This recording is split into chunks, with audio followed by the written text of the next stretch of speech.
Base Core Learning. Rahim. Assalamu alaikum. Welcome to Base Core Learning. I hope all of you will be fine and doing good. Last lecture में भी हमने subject verb agreement किया था, कुछ rules उसके study किए थे, जिसमें 3 रूल्स हम स्टडी कर चुके थे। आज एक और रूल के साथ हम स्टार्ट करेंगे, जो रूल है कलेक्टिव सब्जेक्ट रूल का। ठीक है, कलेक्टिव सब्जेक्ट हो तो फिर सब्जेक्ट वर्ब एग्रीमेंट कैसा होगा। तो आगे चलने से पहले सबसे पहले हम देख लेते हैं कि कलेक्टिव सब्जेक्ट क्या है और कलेक्टिव नाउन क्या है। कलेक्टिव नाउन तो स्टूडेंट्स ने पढ़ा होगा और कलेक्टिव नाउन बड़ी कॉमन सी चीज है। इसकी डेफिनेशन भी लिखी हुई है, जरा वो स्लाइड पढ़ लेते हैं। A collective noun refers to a group of people, animals, or things considered as one unit. Collective noun क्या है? जो रेफर करता है ग्रुप ऑफ पीपल को। इसमें ग्रुप ऑफ पीपल हो सकते हैं, लोग हो सकते हैं, एनिमल्स जानवर हो सकते हैं, और थिंग्स हो सकती हैं, चीजें हो सकती हैं, जिसे हम एक यूनिट कंसिडर करते हैं। ठीक है, जैसे इसकी कलेक्टिव देखें, कलेक्शन से निकला, ये आपने याद रखना है। कलेक्शन क्या होता है? मजमुआ, जमा करना, जमा हुआ हुआ। ठीक है, जैसे क्लास ऑफ स्टूडेंट्स होती है, क्लास है, उसमें एक स्टूडेंट नहीं है, उसमें 30-40 स्टूडेंट्स होते हैं। टीम है, टीम किसकी होती है? प्लेयर्स की होती है, यानी कि लोगों की कलेक्शन हो गई। जूरी क्या हो गया? अगेन जजेस की कलेक्शन हो गई। फैमिली क्या होती है? फैमिली में एक पर्सन नहीं होता है, फैमिली में ज्यादा पर्सन होता है। क्राउड क्या होता है? हजूम होता है। तो हजूम क्या होता है? भीड़, रश, बहुत से लोग जहाँ पे इकट्ठा हो जाते हैं, जैसे बाजार वगैरह में हम अक्सर जाते हैं तो क्राउड होता है। इसी तरह कोई कॉन्सर्ट वगैरह हो तो क्राउड होता है। ठीक है, कमेटी आप देख लें, उसमें बहुत से लोग होते हैं। क्लास, वही वाली बात आ गई कि स्टूडेंट्स की होती है। आर्मी, अब आर्मी में कितने ज्यादा सोल्जर्स, ऑफिसर्स और डिफरेंट रैंक्स के लोग होते हैं। कलेक्शन है वो भी एक। पुलिस है तो पुलिस एक पूरी फोर्स है, जैसे आर्मी एक पूरी डिफेंस फोर्स है, पुलिस भी इसी तरह फोर्स है। ऑडियंस है तो ऑडियंस भी सुनने वालों को कहा जाता है। ठीक, तो अब यहाँ पे आप देखें कि कलेक्टिव नाउन जो है, इसका मतलब ये है कि कलेक्शन है, बहुत से लोगों को जमा कर दिया गया है, चाहे वो लोग हों, चाहे वो इंसान, चाहे वो चीजें हों, वो जानवर हों। तो कलेक्शन के लिए हम कलेक्टिव नाउन यूज करते हैं। और जो चीज हम पढ़ने जा रहे हैं वो ये है कि जब कलेक्टिव नाउन होगा तो फिर सब्जेक्ट वर्ब एग्रीमेंट कैसे एक्ट करेगा, वहां पे हमें कैसे वर्ब को यूज करना होगा। रूल नंबर 1 देखें। रूल नंबर 1 ये कह रहा है, use a singular verb. Singular verb use करें when the group acts as one unit. जब आपका ग्रुप एक यूनिट के तौर पे काम करेगा तो आपको सिंगुलर वर्ब यूज करना है। जैसे उर्दू में लिखा हुआ है, अगर पूरा ग्रुप एक साथ एक ही काम कर रहा हो तो वर्ब हमेशा सिंगुलर होगा, और ये कलेक्टिव को ही हम कर रहे हैं यहाँ पे। जैसे इसकी एग्जांपल्स देखेंगे तो आपको समझ आ जाएगा। समटाइम्स ऐसा होता है, बेशक वो कलेक्टिव नाउन होता है, वो बाज़-औक़ात एज वन यूनिट काम करता है, और बाज़-औक़ात वो कलेक्टिव नाउन भी इंडिविजुअली भी काम कर रहा होता है। यहाँ पे देखिए, हमने रूल नंबर 1 में क्या चीज डिस्कस करनी है। जब वो सिंगल यूनिट के तौर पे काम करेगा, या एक यूनिट के तौर पे काम करेगा, या एज अ होल वो काम हो रहा होगा। इसकी एग्जांपल्स देखेंगे तो आपको समझ आ जाएगी। The team is winning the match. जो टीम है वो मैच जीत रही है। अब टीम में कोई एक प्लेयर नहीं होगा, ऑब्वियसली टीम में 11-12 या 10-11-12 प्लेयर्स होंगे, तो कोई एक प्लेयर मैच या तो जीतता नहीं है और या हारता नहीं है। पूरी टीम या तो मैच जीत जाएगी या हार जाएगी। तो यहाँ पे जो काम हो रहा है वो एज वन यूनिट हो रहा है। ठीक है, एक यूनिट के तौर पे काम हो रहा है। टीम जो है वो पूरी टीम कलेक्टिवली जीत रही है, कोई एक प्लेयर नहीं जीत रहा। तो यहाँ पे the team is winning the match होगा, the team are winning the match नहीं हो सकता। इसी तरह the jury has announced its decision.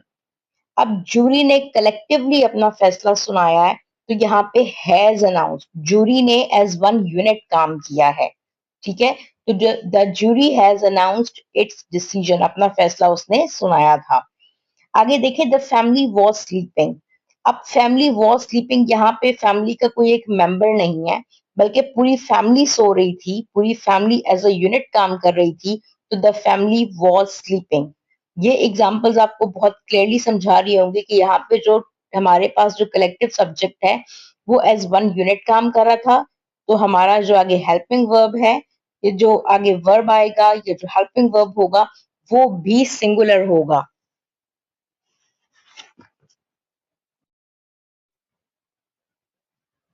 More examples देखें, ये भी सिंगुलर मीनिंग के साथ है। जब हमारा कलेक्टिव सब्जेक्ट जो है वो सिंगुलर मीनिंग देगा, एक्ट करेगा वन यूनिट के तौर पे। ठीक है, पहली एग्जांपल देख लें, इसमें the class is ready. Class ready है, इसमें क्लास का कोई एक स्टूडेंट रेडी नहीं है, class as a whole ready है। किसी भी चीज के लिए रेडी हो सकती है, वो एग्जाम्स के लिए भी रेडी हो सकती है, वो प्लेग्राउंड में जाने के लिए भी रेडी हो सकती है पूरी क्लास। तो the class is ready, as a whole जो है वो क्लास रेडी है। नीचे अगली एग्जांपल देखें, द ऑडियंस वाज साइलेंट। जो ऑडियंस थी, जो सुनने वाले लोग थे, वो साइलेंट थे, वो खामोश थे। इसी तरह नीचे देखें, the army is advancing. Army जो है वो आगे बढ़, एडवांसिंग का मतलब है आगे बढ़ना, आर्मी आगे बढ़ रही है। आर्मी का कोई एक बंदा आगे नहीं बढ़ रहा, कोई एक सोल्जर आगे नहीं बढ़ रहा, कोई एक पर्सन आगे नहीं बढ़ रहा, बल्कि आर्मी एज अ होल यहाँ पे आगे बढ़ रही है। तो यहाँ पे आपने ये जो जितने भी सब्जेक्ट हमारे पास कलेक्टिव सब्जेक्ट हैं, ये एज अ सिंगल यूनिट काम कर रहे हैं, तो वर्ब हमारे पास हमेशा सिंगुलर आगे आएगा। ठीक है, अब आपको ये एग्जांपल्स देख के समझ आ गया होगा, और ये ट्रिक आपने याद रखनी है कि जब भी कलेक्टिव सब्जेक्ट होगा वो सिंगुलर मीनिंग लेगा, वन यूनिट के तौर पे काम करेगा, वर्ब सिंगुलर आएगा। रूल नंबर टू क्या है? Use a plural verb when members act individually. Plural verb को यूज करना है जब आपके मेंबर्स एक्ट करते हैं इंडिविजुअली। इंडिविजुअली का मतलब है फर्दन फर्दन, हर कोई अपना अलग अमल कर रहा है। ठीक है, अब देखें यही चीज आगे नीचे उर्दू में लिखी हुई है कि अगर ग्रुप के अफराद अलग अलग अमल कर रहे हों तो वो प्लूरल होगा। है तो कलेक्टिव नाउन ही, लेकिन कलेक्टिव नाउन अब एक्ट कैसे कर रहा है? अब वो इंडिविजुअली एक्ट कर रहा है, हर बंदा उसमें अलग अलग काम कर रहा है, अलग अलग अमल कर रहा है। तो जब वो इंडिविजुअली बंदे काम करेंगे एक कलेक्शन के अंदर भी, एक ग्रुप के अंदर भी, तो हमारा वर्ब जो होगा वो प्लूरल होगा। इसकी एग्जांपल्स देखेंगे तो समझ आएगा। The team are arguing among themselves. जो टीम है, टीम के अरकान जो हैं वो आपस में लड़ रहे हैं। अब टीम के अरकान आपस में लड़ रहे हैं, टीम का हर हर बंदा आपस में लड़ रहा है, इसका मतलब तो ये हुआ अरकान यानी कि उसके जो मेंबर्स हैं। यहाँ पे अब टीम के साथ इज नहीं लगेगा, आर लगेगा। क्यों आर लगेगा? क्योंकि हर बंदा जो है वो आपस में लड़ रहा है, इंडिविजुअली काम हो रहा है। ठीक है, नीचे देखें अगली एग्जांपल देखें, the family have packed their bags. यानी कि फैमिली ने अपने बैग्स पैक कर लिए हैं। फैमिली कहीं जा रही है तो उसने अपने बैग्स पैक कर लिए थे। हैव पैक्ड है तो पैक कर लिए थे, बंद कर लिए थे। इसका मतलब ये है कि फैमिली ने एज अ होल एक बैग पैक नहीं किया, बल्कि फैमिली के हर बंदे ने अपना अपना बैग पैक कर लिया है। तो जब भी कलेक्टिव सब्जेक्ट हो और वो इंडिविजुअली उसमें बंदे काम कर रहे होंगे, तो वहां पे आपने आर लगाना है या वहां पे आपने प्लूरल वर्ब लगाना है। इसकी और एग्जांपल्स करते हैं तो आपको मजीद ये क्लियर हो जाएगा।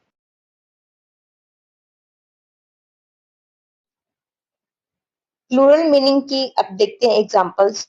जब हमारा कलेक्टिव सब्जेक्ट वहां पे इंडिविजुअली काम हो रहा है, हमें प्लूरल वर्ब लगाना है। इसकी एग्जांपल्स देखें, आपको क्लियर हो जाएगा ये। The class are submitting their assignments. अब अगर आप जनरली क्या होता है, हमें जो बहुत ही जनरल सा नॉलेज होता है वहां पे ये बता दिया जाता है कि जब भी आपका कलेक्टिव सब्जेक्ट होगा तो आपने उससे सिंगुलर कंसिडर करना है, और सिंगुलर कंसिडर करके वर्ब भी सिंगुलर लगाना है। लेकिन जब आप डेप्थ में जाएंगे, डिटेल में जाएंगे, तो कलेक्टिव सब्जेक्ट हमेशा सिंगुलर वर्ब नहीं लेता। इन सम केसेस वो सिंगुलर लेता है, और इन सम केसेस वो प्लूरल लेता है। सिंगुलर कब लेता है? जब एज वन यूनिट होता है। और प्लूरल कब लेता है? जब उस पर इंडिविजुअली काम हो रहा होता है। अब यहाँ पे क्या है? The class are submitting their assignments. अब क्लास, पूरी क्लास जो है वो एक साथ, अब खुद देखें, जब आप क्लास में होते हैं या स्टूडेंट्स होते हैं, पूरी क्लास एक साथ असाइनमेंट सबमिट नहीं करवाती है। बारी बारी स्टूडेंट्स असाइनमेंट सबमिट करवा रहे होते हैं जो काम उन्हें दिया गया होता है। यहाँ पे अगर आप the class is submitting their assignments करेंगे तो यहाँ पे ये गलत हो जाएगा, रॉन्ग हो जाएगा। क्योंकि क्लास में जो काम हो रहा है, जो स्टूडेंट्स असाइनमेंट सबमिट करवा रहे हैं, वो तो इंडिविजुअली करवा रहे हैं। पूरी क्लास ने एक असाइनमेंट तो नहीं बनाई थी, क्लास के हर स्टूडेंट ने असाइनमेंट बनवाई थी। तो वहां पे क्या होगा कि the class are submitting their assignments. नीचे देखें, the audience were finding their seats. अब ऑडियंस है वो सीट्स फाइंड कर रही है, पूरी ऑडियंस ने एक ही सीट के ऊपर तो जाके नहीं बैठना। ठीक है, अपनी अपनी सीट्स पे बैठना है। यहाँ पे इंडिविजुअली काम हो रहा है, जितने भी लोग हैं वो अपनी अपनी सीट्स ढूंढ रहे हैं, यानी कि ऑडियंस ने एज वन यूनिट काम नहीं किया, बल्कि ऑडियंस के हर बंदे ने, हर पर्सन ने अपना अपना काम खुद किया, अपनी अपनी सीट्स को ढूंढी है। तो यहाँ पे क्या हो जाएगा, द ऑडियंस के साथ वर आ जाएगा, या अगर प्रेजेंट में बात हो रही है तो आर आ जाएगा। ऑडियंस अपनी सीट ढूंढ रहे थे। यहाँ पे इंडिविजुअली काम हो रहा है, बंदा अपना काम कर रहा है। यहाँ पे ऑडियंस जो है ये प्लूरल के साथ प्लूरल मीनिंग कन्वे कर रही है। यहाँ पे आपका वर्ब भी प्लूरल होना चाहिए। इसी तरह थर्ड वाली एग्जांपल देखते हैं। The army have lost many soldiers. अब आर्मी ने बहुत से सोल्जर्स को लॉस्ट किया है, उनकी जानें जाया हो गई हैं।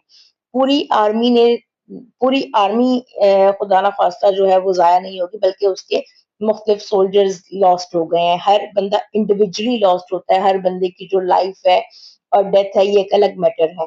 तो फिर यहाँ पे इंडिविजुअली काम हो रहा है, जब इंडिविजुअली काम हो जाएगा तो फिर यहाँ पे हम क्या लगाएंगे, हम प्लूरल लगाएंगे। यहाँ पे हैव आ गया है। इस चीज को देखें, अब ये चीज बहुत ज्यादा क्लियर हो गई होगी इन एग्जांपल से। आप इन एग्जांपल्स को रीड करेंगे, डीपली रीड करेंगे, तो आपको ये एग्जांपल्स बहुत ज्यादा क्लियरली समझ आ जाएंगी। Easy trick. इजी ट्रिक क्या है, आप देखें कि अगर ग्रुप एज वन यूनिट काम कर रहा है, या ग्रुप जो है वो उसमें इंडिविजुअली काम हो रहा है। अगर ग्रुप वन यूनिट के तौर पे काम कर रहा है, आपका वर्ब सिंगुलर हो जाएगा। और अगर मैनी के तौर पे काम कर रहा है, मतलब कि इंडिविजुअली काम हो रहा है उसके अंदर, तो फिर वर्ब प्लूरल होगा। यही चीज इस टिप के अंदर लिखी हुई है कि is the group working as one और एज मैनी। वन है तो सिंगुलर वर्ब, मैनी है तो प्लूरल वर्ब। ये आज का टॉपिक था, इसको हमने बड़ी डिटेल में डिस्कस किया है, और आई होप कि आपको ये बहुत अच्छी तरह समझ आ गया होगा। आप वीडियो को बार बार देखें, इंशाल्लाह आपको समझ में आ जाएगा। और जहां से समझ में नहीं आता, आप कमेंट्स में मुझसे पूछ भी सकते हैं। नेक्स्ट जो हम करेंगे वो इसी तरह सब्जेक्ट वर्ब एग्रीमेंट ही होगा, लेकिन और रूल्स होंगे उसके। अ, आप जब इन चीजों को स्टडी करेंगे, इस एग्जांपल्स को आप बार बार देखेंगे, या आप इन चीजों को जब आप बार बार रीड करेंगे, ये चीजें किस बुक में है मुझे इसका आइडिया नहीं है। एटलीस्ट 9th 10th की ग्रामर में ये चीजें नहीं हैं। फर्स्ट ईयर सेकंड ईयर में हो सकती हैं, लेकिन जो ग्रामर की बुक मेरे पास फर्स्ट ईयर और सेकंड ईयर की है उसमें भी अवेलेबल नहीं है। तो आप इसको यहाँ से स्टडी करें, और उसके बाद अगर आपको इससे रिलेटेड कोई भी मटेरियल चाहिए हो तो आप मेरे व्हाट्सएप नंबर पे मुझसे कांटेक्ट कर सकते हैं। अगर वीडियो आपके लिए, कोई भी चीज आप वीडियो से नई सीखते हैं जो आपके लिए इंफॉर्मेटिव होती है, आप कमेंट्स में मुझे जरूर बताएं। और कोई ऐसी चीज जो आप समझना चाहते हैं, आप सीखना चाहते हैं, कोई वीक पॉइंट है जो आपको, जहाँ वीकनेस आपको फील होती है, आप मेरे नंबर पे मुझे बता सकते हैं, आप कमेंट कर सकते हैं, ताकि हम उस टॉपिक पे डिस्कशन स्टार्ट करें। नंबर 0322721654 है। वीडियो को लाइक कीजिए, शेयर कीजिए, चैनल को सब्सक्राइब कीजिए।